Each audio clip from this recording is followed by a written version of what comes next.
as Alistair mentioned, I've led trips to Morocco probably about 14 or 15 times over the years.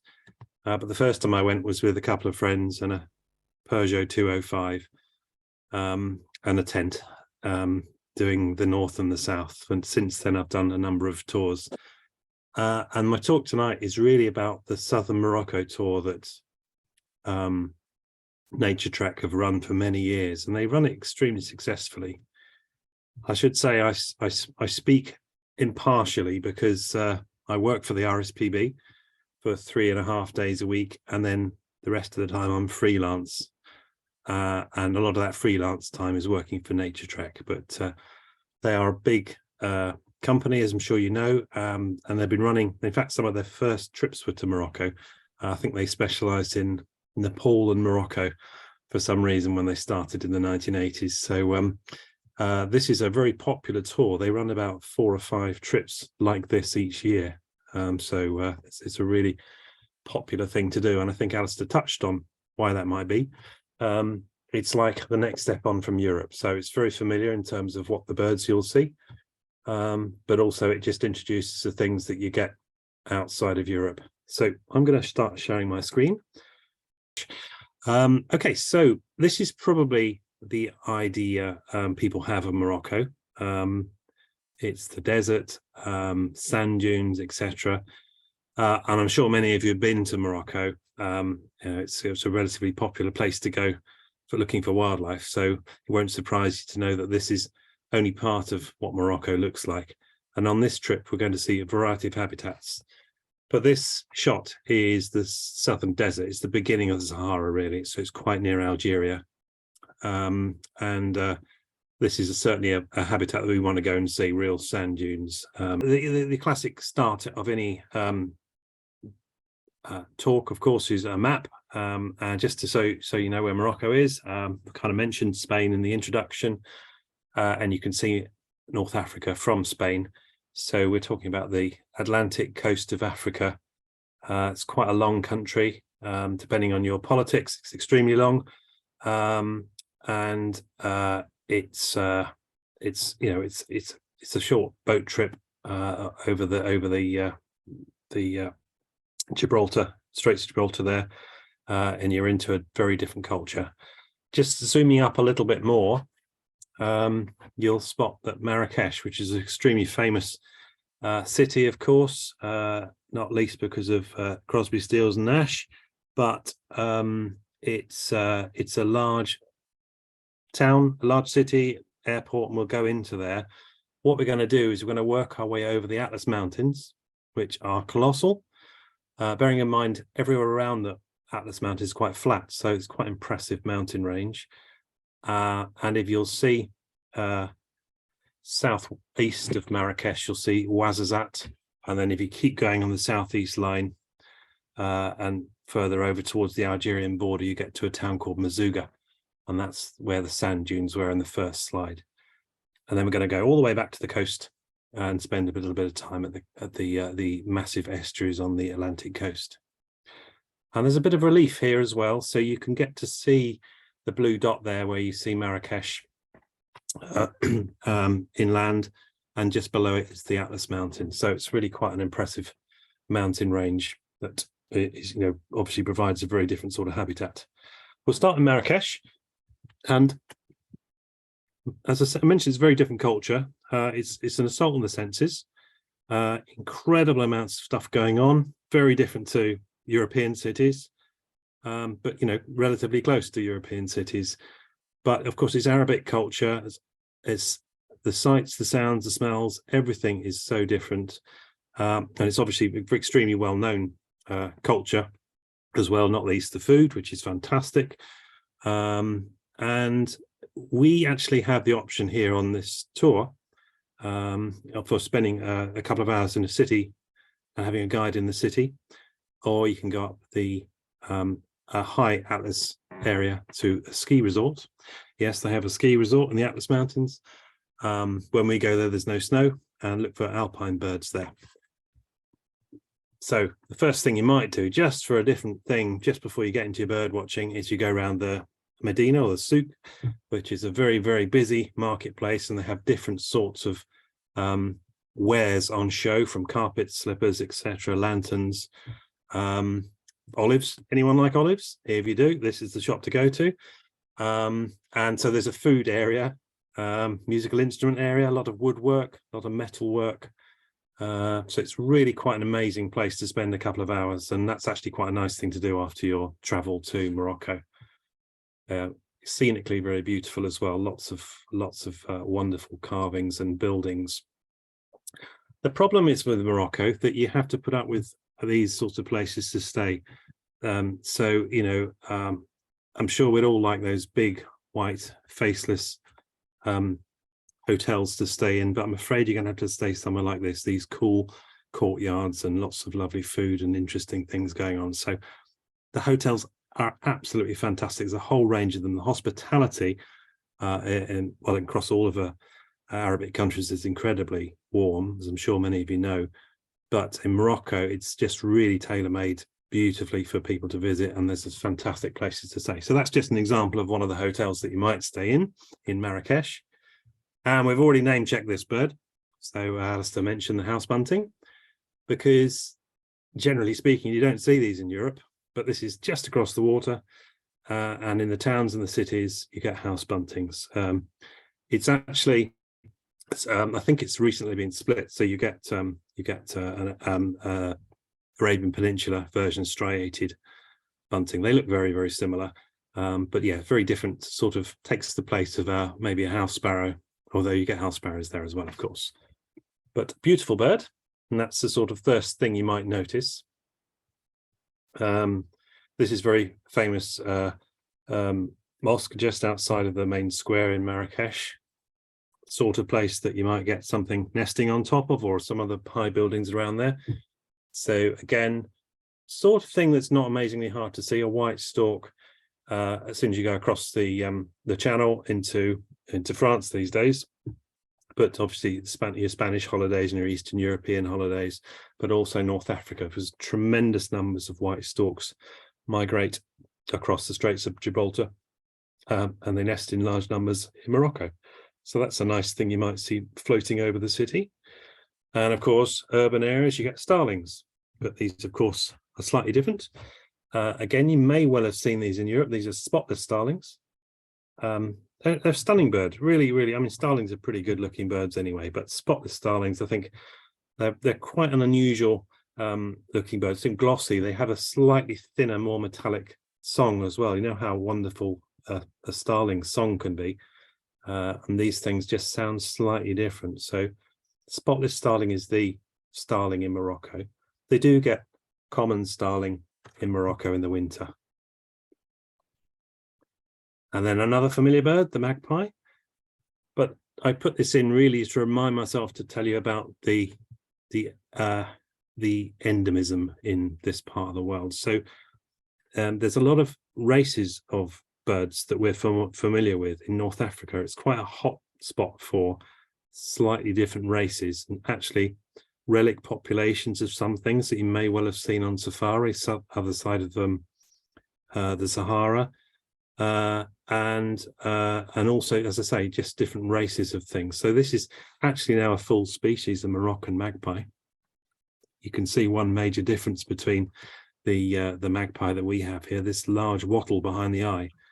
So it's quite a handsome looking bird. So again, familiar but slightly different. So that's a different species to our own magpie.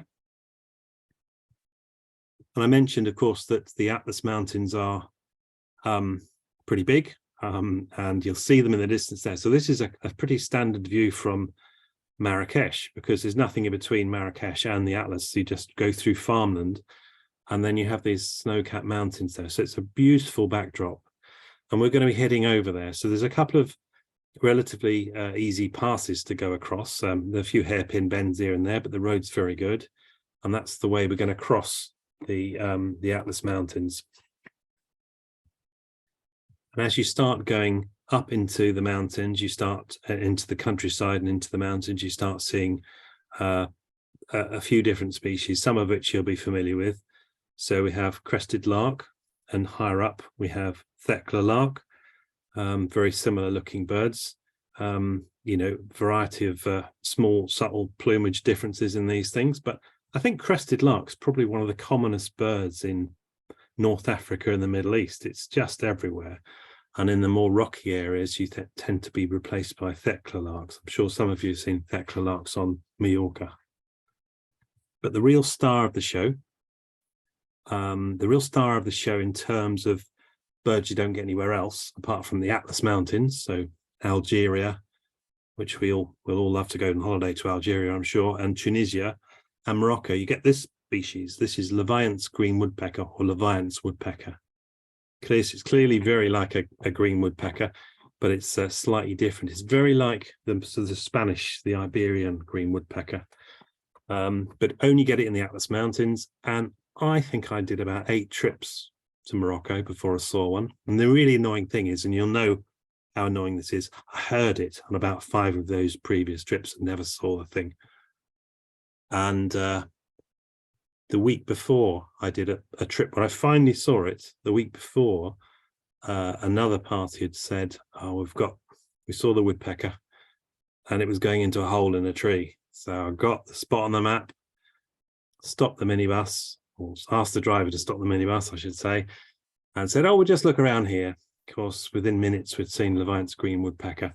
And this bird flew out of the nesting tree and into a woodland, dark woodland, with one little spot of sunshine.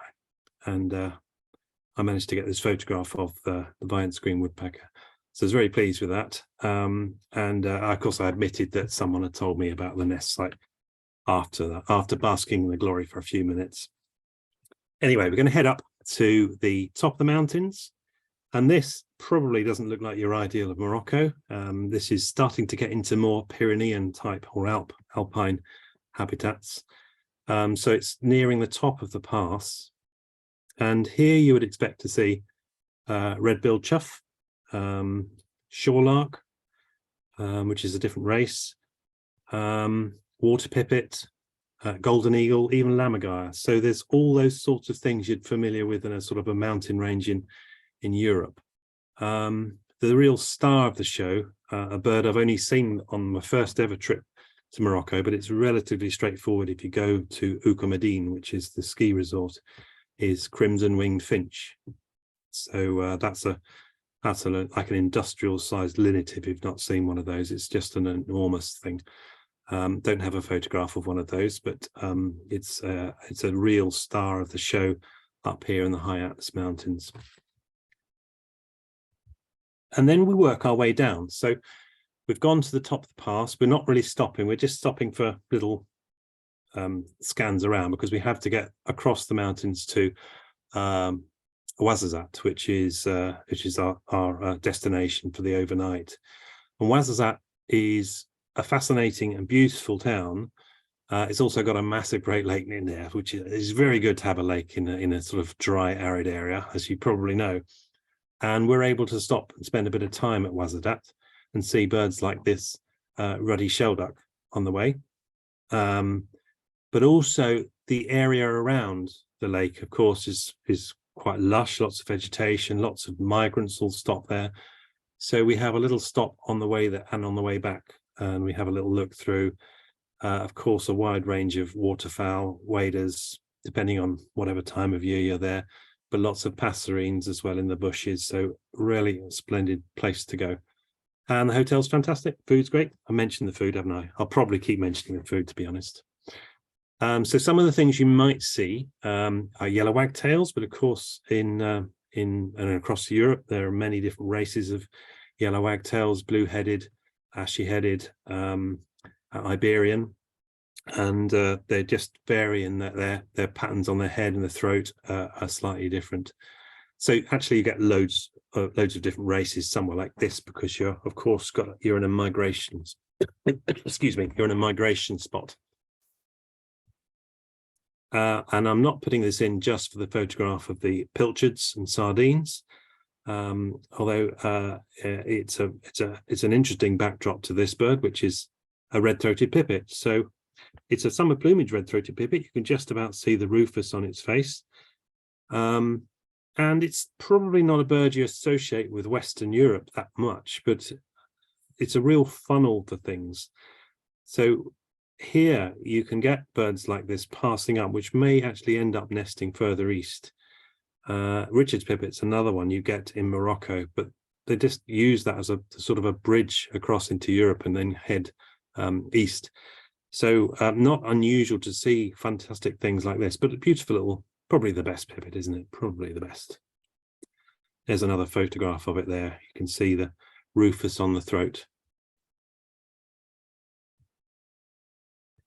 And after our stop at the reservoir at Ouarzazate, and an overnight there, we'll head further east. So we're going to get into the desert. So this is a desert oasis town. This is called Boulmam. And if you've been to Morocco, everyone stays in the same places, more or less, give or take a town. So this might be familiar to some of you.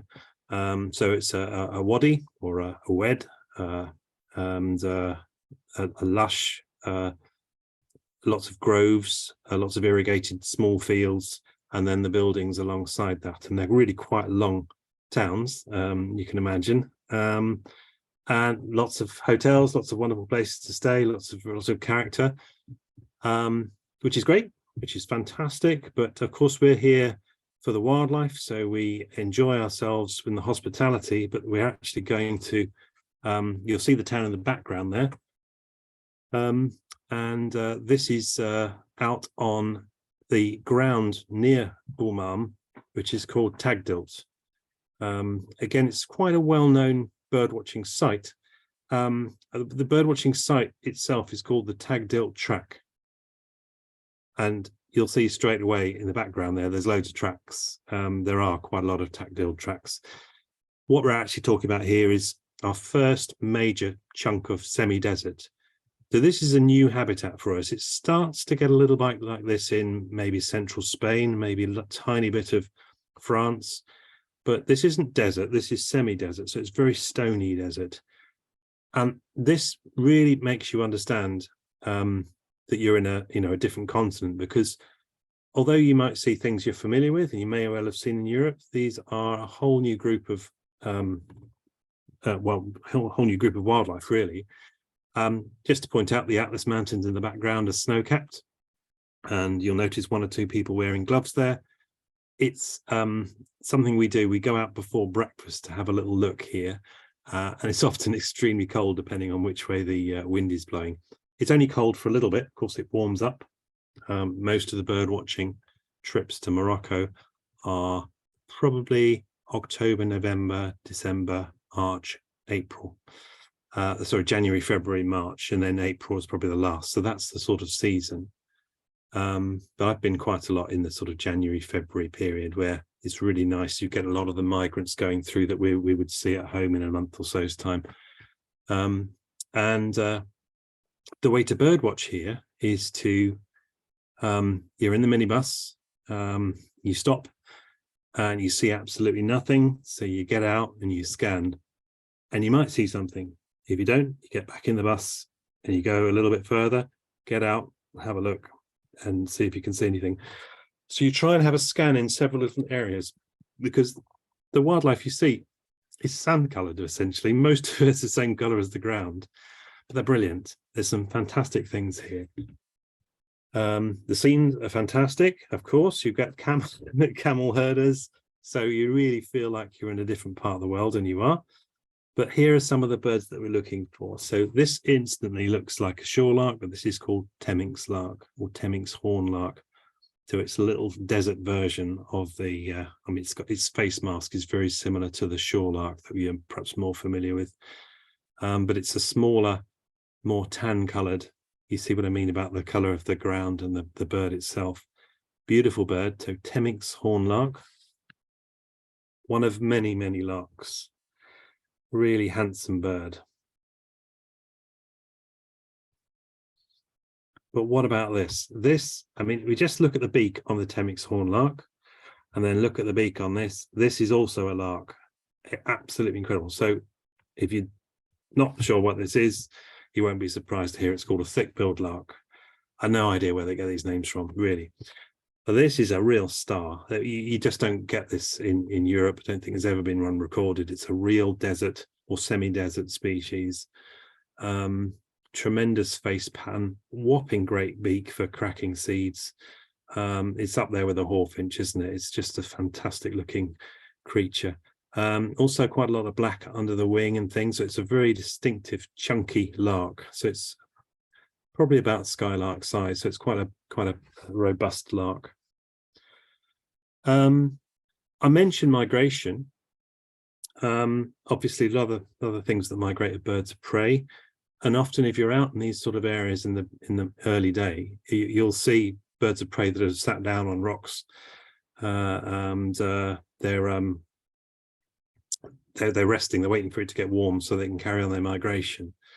So we do have a whole range of birds, so long-legged buzzard, and lots of eagles, Benelli's eagle, booted eagle, short-toed eagle, harriers going through, but lovely rufous tail on this buzzard here, really, really beautiful. I mentioned there's a lot of larks, there's also a lot of wheatears. And this again is a bit of a special wheatear for North Africa. This is called red-rumped wheatear, and Tagdilt track or Tagdilt area, probably more accurate, is a great place to see this species here. You don't get it outside of semi-desert, so it's or desert, so it's a speciality of that area, and it doesn't migrate particularly, so it's not something you get in other parts of the country. Again, this one's stunning, white crown black wheatear. Again, if you've never seen or heard of this bird, and you can probably guess what it's called, but it's a really beautiful, again, associated with semi-desert white crown black wheatear. They do get black wheatear as well, which is a bird that you may well have seen in Spain, in sort of rocky gorges. But this again is more associated with the sort of wider desert. Probably quite a lot of people's one of the most famous or favourite birds, I should say, the cream-coloured courser. And this is a wader. It's unusual that obviously most waders are associated with water, but coursers, as you'll know if you've been on safari or anything like that, there's a whole load of coursers in Africa. The most northerly species of courser is cream-coloured, which gets into North Africa. Canary Islands is another place for them. Often extremely beautiful and elegant birds. So it's a stunning creature. But you can look across desert and not see these, and all of a sudden something will move, and then you'll notice there's one, and then about a minute later you'll know there's about 5 of them. Amazingly, for such a stunning bird, it's quite, they know how to hide, put it that way. And as anyone that's been bird watching these areas, if there's any vegetation, they will run and they will stop with that in between you and the bird. But nonetheless, a lovely photograph here of a cream-coloured courser. So after a couple of days there, actually exploring that, so we have a couple of 2 or 3 sessions on the Tagdilt. I should say there's all sorts of other birds to get there as well. So you get sandgrouse there as well. So it's a great place to be, spend a bit of time. But we'll continue to work our way towards the Algerian border area, that sort of proper start to the Sahara. And as we do that, we will go through a couple of very scenic gorges. There's Gorge du Todra and Todra Gorge and Gorge du Dard. So these are small wadis, vegetated wadis, and just stunning rock formations. Clearly, great place to put a cafe and a restaurant, so they're there. And such is the hospitality. If you buy yourself a nice round of teas and coffees, you can have your picnic lunch there, which a lot of holiday tour companies now do picnic lunches rather than get the rather basic stuff you get from hotels. You actually go out and buy some stuff from the market in the mornings and prepare a lunch. As I say, you can use the backdrop of a very scenic, there's the hotel in the background there, where we had our lunch that day up one of these gorges. But why are we here? We're not just here for the view, although that's not bad. We're all staring down at bushes in the gorge. And the reason we're doing that is for another endemic species of bird, which again, only found in North Africa. And depending on what time of year you go, I mentioned the months that you go to Morocco. Depending on what time of year you go, this bird could be in bushes in the desert, it could be in the gorges, or it could be in the high atlas. So let's say we're here in February, March time, we're in the gorges looking for it, and it's the Tristram's warbler.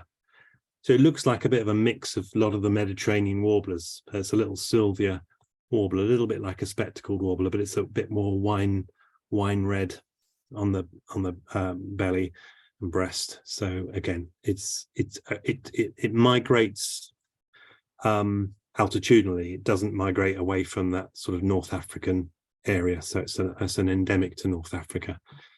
Tristram's warbler.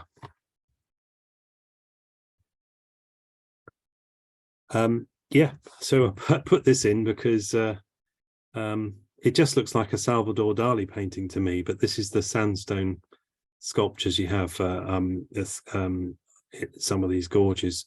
Just stunning. I'm sure everyone that goes there has got exactly the same photograph as this one, but it's nonetheless quite striking. And if you look at some of those rocks, you might see creatures like this. This is, again, it's a North African mammal called a Gundy. I think there's about 3 or 4 species of Gundy in the world. I think they're all in North Africa, I think. And this is the common Gundy, and it's the favorite food of things like Benelli's eagles. So these sort of middle-sized raptors, this is a perfect snack for one of those. So funny little thing. It's got lobed feet. It looks a little bit to me like the hyraxes that you get in Africa, but it's not related to those. I think hyraxes are related to elephants, but strangely, but this is a rodent that's I say just found in North Africa. Common Gundy. Great name, isn't it? Gundy. Okay, moving on from those gorges. So these are a great opportunity for us to travel a little bit, stop somewhere nice for an overnight, and have a comfort stop, have some food. But we're on our way to Mazuga, which is the last sort of major town before lots and lots of sand. So we stop at a various few places that are quite good for wildlife. This was a sandstorm that happened when we were out looking for a scrub warbler. Scrub warbler is a beautiful bird, a little tiny dainty warbler that again is a real desert, semi-desert specialist. And I think about 5 or 6 years ago, or it was the first time I saw them here, I'd seen them with my 2 friends, and we stopped here and seen them again. And then there was a gap of about 5 years, and I always stop here because it's quite a good place to stop, and found them again. So, you know, it's clearly the right sort of habitat for scrub warblers.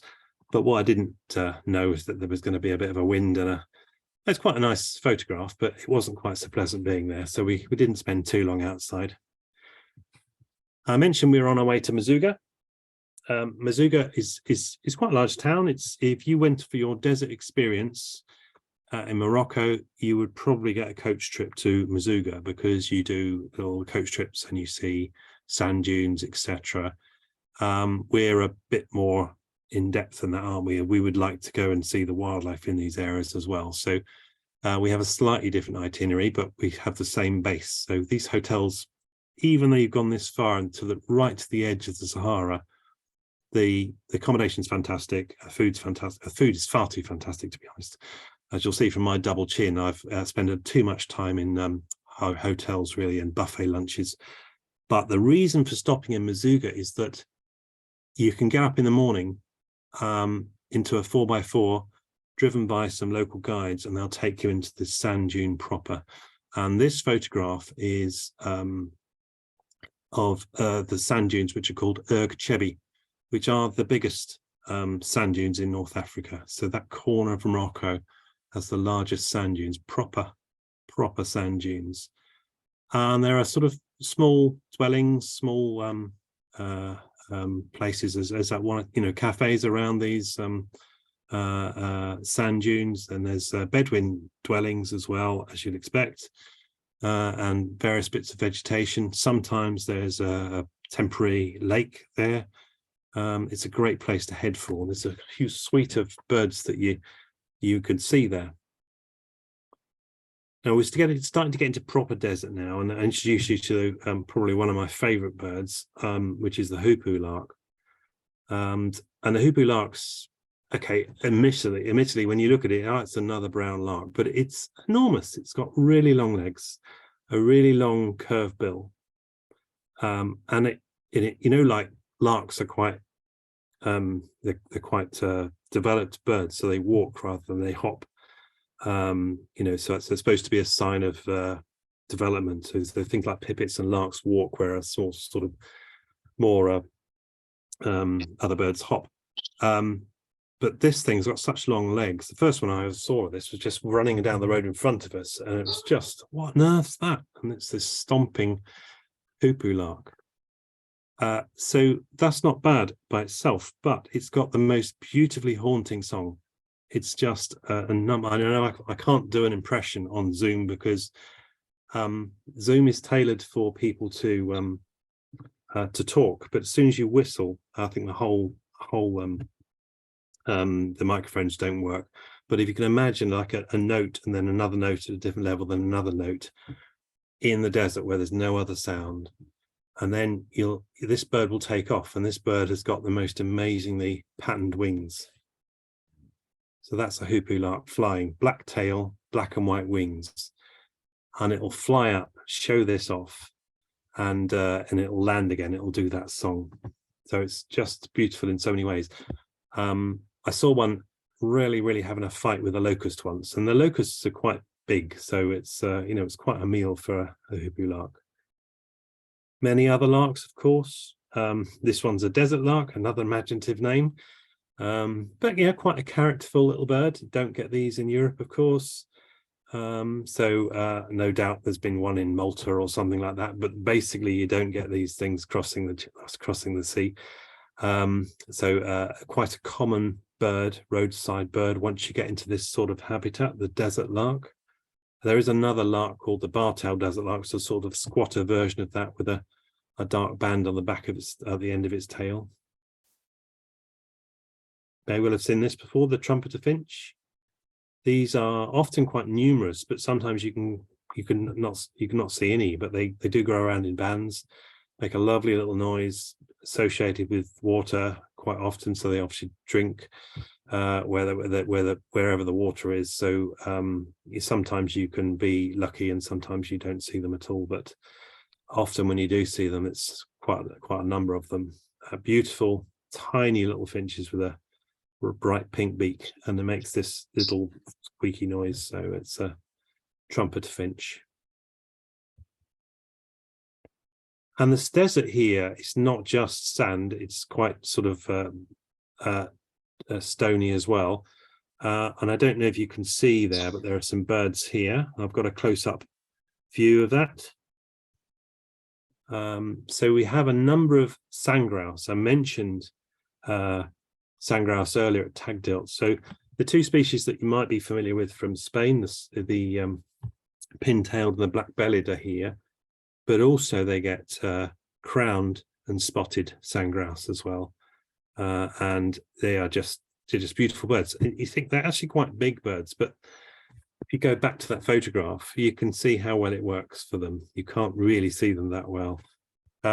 We didn't happen upon these. We saw them fly, we saw where they landed, and we crept up on them slowly. So yeah. They also get the Liechtenstein sandgrouse, which is I've never seen that, but it's a sort of southern Morocco. So it's very the same sort of suite of sandgrouse as you get in the Middle East as well. But it's it's amazing really that you get that sort of band of habitat that goes all the way across from the Middle East to North Africa, and a lot of the bird species are extremely similar. I think this is probably the most famous species for going bird watching in Mazuga, and the historic place people used to go was one of those cafes I mentioned, Cafe Yasmina, because it had desert sparrows. Desert sparrows are as you can see, they're quite like our own sparrows in terms of their pattern, or the males are anyway, but except they're sort of grey. I think they're really subtly beautiful birds. They're not so easy to find around Cafe Yasmina now, but which we'll stop at, comfort stop, nice cup of tea, but they will go off and find out where they are. I mentioned that we're with local guides. These guys are Bedouin guides. They know exactly where things nest. Have really got it sewn up. So you get up quite early one day, and you go out with them, and they take you to see these things. And you think, I'm sure you've been to places where the actual number of the amount of wildlife is quite small, and the areas, the habitat's so large. It really pays to have someone that knows where things are. It's similar to sort of some of the vast forests in Scandinavia. You can spend a lot of time looking and not see anything, but if someone knows where there's a nest hole of something or other, then it's a lot better use of time. Very similar here, albeit a different habitat. Similar sort of thing here. This is the African desert warbler. There's not many of those, and in fact, we're taken to where an area where they nest. It's a lovely sand-coloured bird, but it's a warbler that's coloured of sand, and it's got a golden eye. It's just stunning. There's the African desert warbler, beautiful bird. Back to endemic species. Again, if you've been to Middle East, or if you've been to the subcontinent or Asia, you'll be familiar with babblers. We have one in North Africa, which is this one, the fulvous babbler. Babblers all across their range are fantastic, characterful things to watch. They go around in groups, very seldom by themselves. And they sort of bounce along the ground and jump up into bushes. So you get them in oasis vegetation. They're always active, always squabbling, always making an interesting noise, but they're just lovely things. So the North African only species, which doesn't get out of North Africa, is the fulvous babbler. And we'll look for that when we're down in this area, in some of the towns in their sort of green areas. Acacia, as this one is. Right, and I'll just have to mention the guides that we have. So they live further south than we ever get to, and they come up in the mornings in their 4x4s, and we've sort of arranged for that to happen the previous day in one of our hotel in Mazuga. And they're fantastic. They just know where things are. Or if they don't know where things are, they know someone that does. And this photograph here is, you see one of the guides is looking through my telescope, and the other guy's got his hands up, and his right hand, or his left hand, I should say, is just covering a small boy there. And that boy has just found us something. And I think these guys say to him, look, if you find out where such and such is, we'll be coming along tomorrow morning, and we'll make sure that you're all right for a few dinars, sort of thing. So it's an arrangement they have with locals that live here, that tourists want to see X and Y, and it's just lovely. So you're sort of driving along, and then you see this boy sitting on top of a sand dune, and you sort of head towards him, and then this happens. So it's very bright when you're looking through telescopes, of course, so you need a headscarf to create the darkness so you can see what you're doing. And this is me trying to take a photograph with the headscarf shielding me from the sun, and that's what I'm trying to take a photograph of. Again, some of you might have guessed what this is. It's not a brown bit of camel dung, it's actually an Egyptian nightjar. And the chances of actually seeing an Egyptian nightjar yourself, it's pretty remote, but as you can see, you could walk past that quite easily, couldn't you? But that's my telephone stuck on my telescope, which is what I was doing underneath that headscarf. Just a stunning fluff of feathers, the Egyptian nightjar. That's more of a close-up view.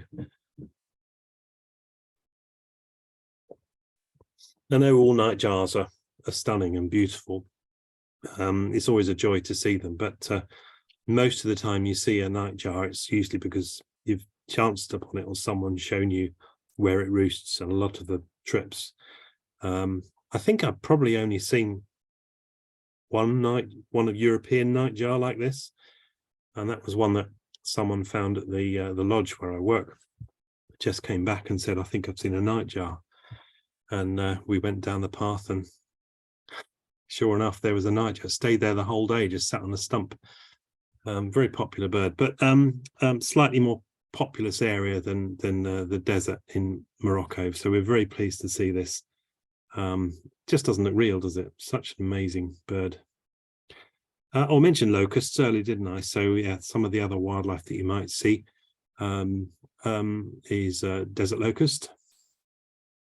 Don't see that every time, but and this gecko here, this was in one of our dwellings, and if anyone's into their moths, I think this is striped hawk moth, certainly a hawk moth. Might be silver striped hawk moth, I can't quite see, but it's certainly dead or dying. The gecko in this case has done quite well, but just notice the feet. You can just see the white feet, especially above the gecko. The sort of color there, incredible. In Muzuga itself, it's on a river, so we can have an opportunity. Most trips are the same. If anyone wants to get up before breakfast and go for a walk, you're very welcome to. If you'd like to just meet everyone at breakfast, you're welcome to do that. But we'll go out, and the river just opposite side of the hotel we stayed in had a little bit of habitat. You might get crakes and the odd wader here, but here was a lovely blue-cheeked bee-eater. Again, it's perhaps more associated with the south and the east, but it actually breeds in sort of southern Morocco as well. So obviously you get European bee-eater as well, but blue-cheeked bee-eater. So we've had a fantastic desert experience, loved it, really good. But we've got to head our way back because we've got to reach the coast again, and it's been quite some time to get here. On the way back, we'll stop here, and this is some cliffs near Racini, and it's I don't know if you can see the person in the background there, just below where the orange sand is, but that's where we're walking to. It looks a lot further than it is, but we have a little walk, and this is a guy who meets you. Again, I don't quite know how it all works out, but this guy arrives on a bicycle from seemingly nowhere, and he knows where the bird we're looking for sits. And he doesn't have binoculars, but he's looking up on that cliff face, and this is what he's found. So this is the eagle owl, or this is actually called Pharaoh eagle owl, which is a fantastic name. So it's not the same as the eagle owl you might see in some European countries. This is a different species, and it's slightly smaller, certainly sandy coloured, as you'd imagine. But again, this guy that's found it, he does this for people. I think I don't know how he knows when people turn up, but he arrives and he'll point out where it is. I guess this owl has various places it sits, and he can just tell which of those favorite roost sites is in by eye. But quite impressive when this photograph was taken again through a telescope, so it wasn't still quite a long way away. Beautiful Pharaoh eagle owl. Now we're going to go back across. We're heading into the foothills of the Atlas Mountains again, and this is a different pass this time, but the landscape is spectacular, really beautiful erosion and geological formations there. Just look at that, absolutely incredible. So it's plenty to see, even if there's not any vegetation in some of these areas. It's just stunning country. But we're heading towards the coast. There are two sort of main areas we want to visit before we leave, and we want to just explore the coastal areas. This is Massa. Massa is a nature reserve. In fact, Massa is a nature reserve that extends quite far north and south, but the estuary is called Massa. And it's a fantastic place for wintering wildfowl. but also the vegetation around it means it's a great place to spend some time bird watching. You get wild boar here, you get Egyptian mongoose, but you get loads of things on migration. So most of the birds here are coot, but nice migrating flock of white storks here on the edge. Again, some fantastic scenes as well. So a lot of local people going about what the farming, in this case, collecting vegetation for food. A lot of the fields that you go down, of course, they're brilliant places for bird watching because they're irrigated. But these are people with their livelihoods growing herbs and vegetation for food. Just really, really splendid. This is called Barbary ground squirrel. So quite a cute little thing. Barbary being a name associated with North Africa, of course. Barbary ape is perhaps the most famous animal. But yes, Barbary ground squirrel. Talked about some of the birds that you're familiar with in Spain, but their range extends down into North Africa. So this is black-eared wheatear. And again, this is, birds attracted by the habitat, the sort of richness of the habitat, the cover, and the access to water. Again, another species that, well, you can see it in Europe, you can see it in Gibraltar, but they've probably been put there by someone. This is Barbary partridge. So it's quite a beautiful partridge. Well, I think all game birds are pretty beautiful, aren't they? But actually stunning feathering on these. But you can see this lovely white collar with white spots on it. So Barbary partridge is found across North Africa.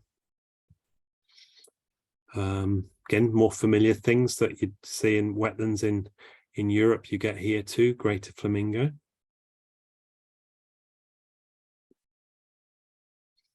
And around the agricultural fields, you might see this bird, the black-shouldered kite, black-winged kite. It's the same one that we got. There's various names for this across the planet. They're slightly different species now. The American one and the Australian one. Black-shouldered kite is the one you get in Spain and you get in North Africa as well. So, but it's hoverer. So not many birds of prey hover. A few do.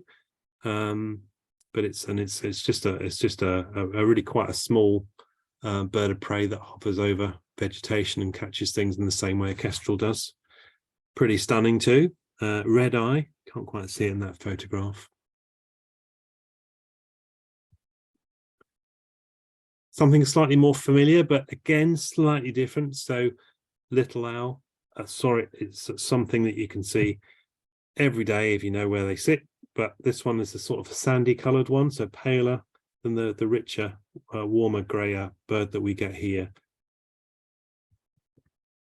If there's any mothers in the audience, it usually comes along with bird watching, butterflies and moths and dragonflies, etc.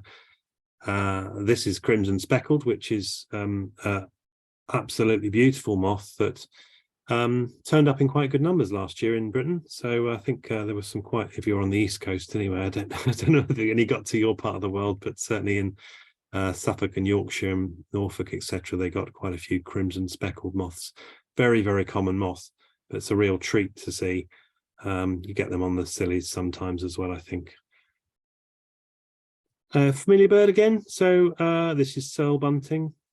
The vegetation around the habitat here is great for a range of things. The warblers, a lot of the warblers and chats and wheatears, etc. And searle bunting's no exception. So this will be a breeding bird here. But then just to remind you that you're in a different continent, you get this. So this is black-crowned shagra, or black-crowned bush shrike is its other name. Now this is a bird, again, if you've been on safari, you probably come across it. It's quite a widespread bird in places like Kenya, but it's got a relic population. It's got a small population in Morocco, not in Tunisia, not in Algeria. It's just in Morocco. It's just a little sort of isolated population. So it's called a relic population because it just appears that it's quite widespread sub-Sahara, but only got this sort of blob of population in North Africa. And there's a few things like that. There's double-spurred francolin is in one little spot in North Africa as well, and that's quite a widespread bird in sub-Sahara. So, and marsh owl is another one. So it's really quite odd, but it just shows you that the habitat's really good. Now, I must say that these things are pretty stunning birds, but they're quite secretive. Thankfully, they're really noisy, so they make this incredible whistling noise. It sounds like someone just half-heartedly whistling a tune, quite a loud tune. They're not very good at whistling. It's just a sort of down the scale whistle. And if you hear that, you stop and you look, and hopefully you'll get a view like this or like that. So it's a lovely, big, robust. Well, it's about the size of a great grey shrike, but it doesn't act the same way. You know, it's great grey shrikes, of course, sit on top of bushes quite kindly, and this will stay in the middle and skulk around the bushes. But you should see it, thankfully, because it's extremely vocal. But perhaps even more sought after, but thankfully really quite easy to see, is this bird. This is the Musia's redstart. Don't get this in Europe. I think there's been a record of 2 in Spain. There's even been one in Wales, ridiculously, but this is a real North African endemic speciality. Get this all across, get this in Tunisia, Algeria, etc. But isn't it beautiful? One of the hotels we stayed in Massa, we eating outside on the balcony and for having our breakfast there, and this thing was hopping around the floor underneath the table, picking up crumbs. That's just a real treat. You just think, yeah, this is what it's all about. Musia's redstart, absolutely stunning. Slightly more familiar bird, perhaps, the blue rock thrush. So this is the habitat for them. So any sort of rocky shores. We are quite close to the coast here, on that with access to those large estuary areas. But the rocky habitat's great for things like blue rock thrush. But what we're going to do is we're going to finish with the bird that has probably had more publicity about it than the other. This bird, the bald ibis. Now, the bald ibis is not what you'd call a looker. But it is quite a popular bird to see. It's because it's in its wild state.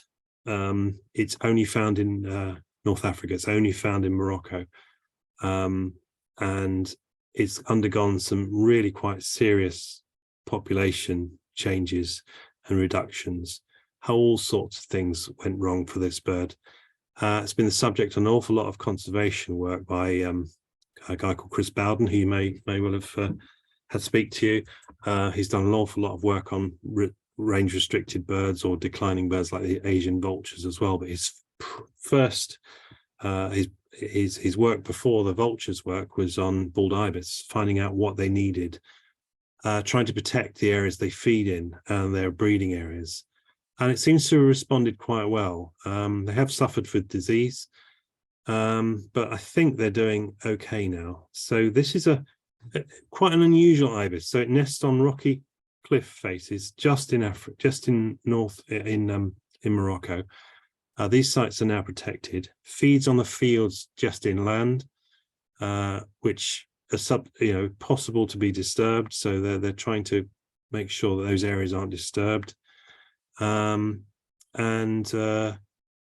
prods around and eats beetles and lizards and things like that. So it's same as many other ibis, but it's just found here. So I think in recent years they've tried to reintroduce this to areas it was before. So they've tried to bolster there's a Turkish population. There was a Syrian population, which was a tiny population, which was only just discovered relatively recent years. And in Spain as well, they're doing a reintroduction program, which I think is going okay. So there's a lot of habitat for these sorts of things, but like many birds, finding out what they need was the first thing before you start putting them somewhere and hoping they survive. You've got to find out what they need so you can find the ideal areas for them. But we will head from Massa area where we're staying, and we will head about an hour north to a town called Tamri, which is a peninsula, sticks out into the Atlantic. It's near where their nesting sites are, and look around the fields. You can't go anywhere near the nesting sites, but you can drive along the road and you can look and you can find them. So very pleased to see them, and they can fly over your head at any time when you're on the coast, but seeing one like this is what you really want.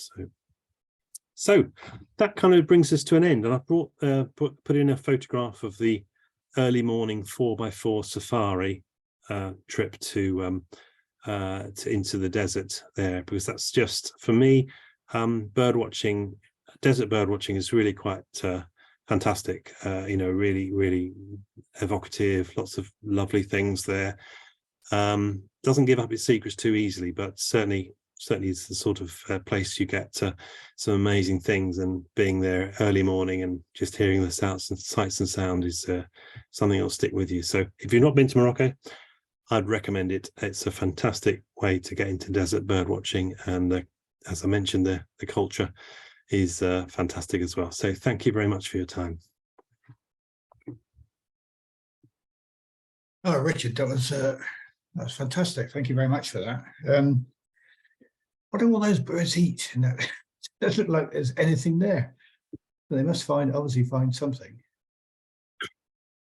Yeah, it's quite amazing. I mean, I'm sure you've seen numerous David Attenborough programs where things live in the most hostile environments, but they must find something to eat. The beetles and insects that they're found. So it's amazingly rich, considering it looks completely lifeless. But that's what I say about stopping and starting and scanning. And some areas don't have anything in. That's because these things move around.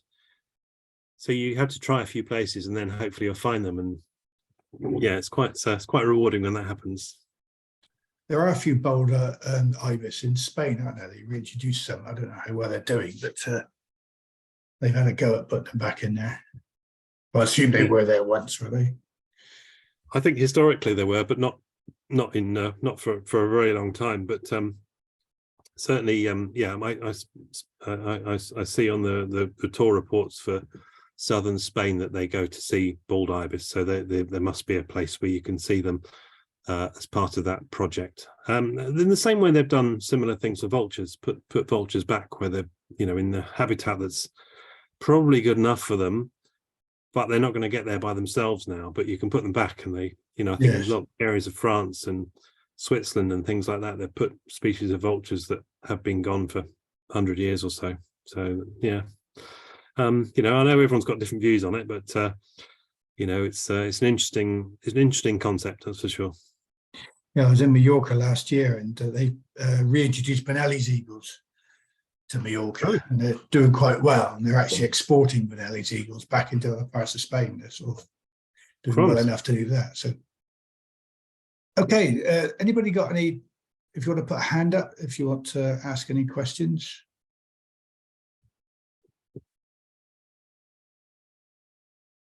Be something. Yeah, I've got a question, Alistair. Yeah, go on, Mike. Yeah. Hello, Richard. Thanks for coming. And sorry about the techno flaw earlier on. Problem. I'm glad we got there. Morocco obviously is big on ecotourism.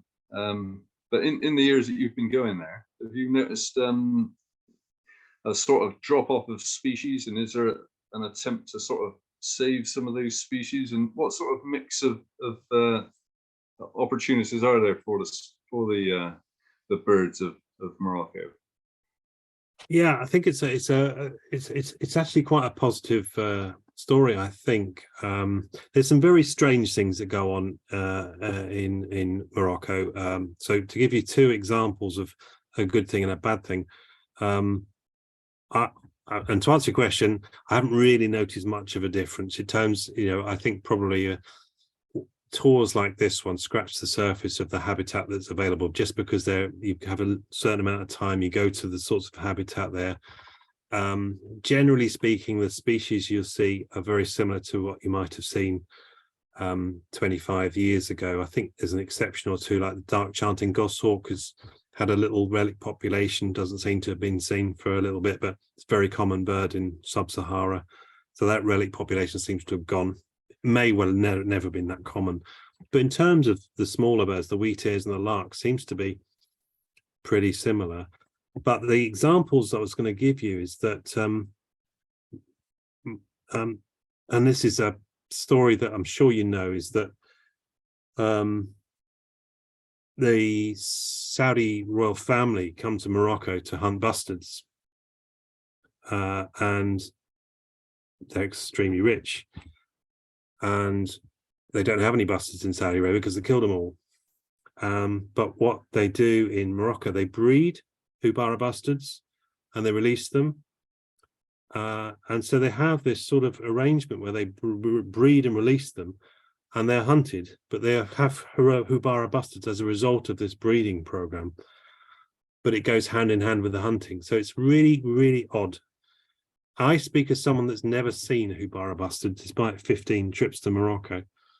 I've never seen one anywhere. So, you know, I'd really wish it wasn't like that. But, you know, it's an interesting mix there.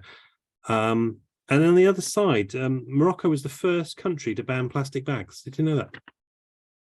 So it was a royal, what do you call them? Royal dictate or something, just to say we're not having plastic bags. They have tremendous trouble with rubbish, disposal of rubbish, and I think it was just something that got too much, and they just said we're going to ban plastic bags. So don't know how easy that is to enforce, but it's quite a significant step. So yeah. Okay. Oh, well, I'm one up on you there, because I've seen Houbara bustard in Lanzarote. Jane, you got... I was just going to say the same thing. All right. We were there together, of course. Yeah. When did they ban plastic bags? That is very interesting. So I think that was about 8 or 9 years ago. Oh, it's 10 years since we went, and one of the things you really noticed in the desert was that every second stone had a plastic bag stuck underneath it. It looked awful. I did notice in your pictures already that it looked much cleaner around the Tag Dilt Trap, places like that. Didn't look bad at all. It was terrible when we were there. Yeah, that's a really good point, James. So I'm not sure how long it would take to improve things. I think I've got some photographs that are really quite, you know, the bird might be beautiful, but it's in a load of rubbish as well. So that Tag Dilt Track, as you probably know, if you've been there, is some of it is a rubbish dump. Yeah, I think it was things like that made them come to this decision. But there's some really heartbreaking sights in terms of the sort of, there's nowhere to put the rubbish, so I put it here, and it just sort of blows everywhere. And it is looking better though in your photos. Yeah. Well, it's a really interesting, you know, I say it's quite groundbreaking for a country with Morocco, which is, you know, it's developing. If you really, it's, you know, to be able to make that sort of decision is enforcement is another matter, but you know, it's quite something. But yeah, it's still beautiful, depending which way you look sometimes. But it's yeah.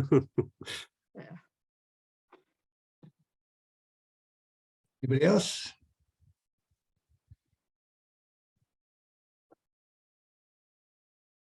Yeah, it's an amazing sort of range of brown birds, isn't it? But when you look closer, I did look up that that finch. That's the on the Collins. Which one? I forgot what it's called now. The red something or other. Crimson winged finch. Crimson winged finch, and it's beautiful, isn't it? Yes. I looked it up on Collins. It's lovely, little bird. Yes, it's and I think you can see the crimson winged finch in Eastern Europe as well. I think you can see it in Turkey, right. But the one in Morocco is a different species. So depending on if you're bothered about that sort of thing, whatever, it's a fantastic looking bird. So have you got any other questions, anybody? If not, Drew, yes. Go on, Drew. You have to unmute yourself, Drew. Yeah, I was just going to say, I might be completely wrong on this, but I have a feeling that Morocco was one of the last places that ever had the slender-billed curlew that's now thought to be extinct. Yes, you're right.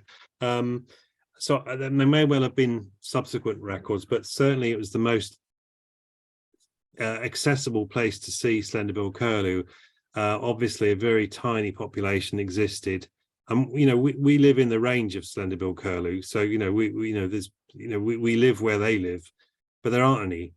And so I think that's right. I think it was into the mid-90s, there were 2 or 3 that turned up on a wetland for several winters, maybe 10, 15 winters in Morocco. And then it went down to 2, then it went down to 1. And I think it was about 96, 97 was the last one. So like many of the species curlews of the world, they're not doing incredibly well. And but it was certainly a popular place to see this incredibly rare bird, was to go to this wetland in Morocco. And you could guarantee to find them because I think everyone knew exactly where they went. So, but yeah, never saw it myself. So, am I right that nobody ever discovered where they actually nested?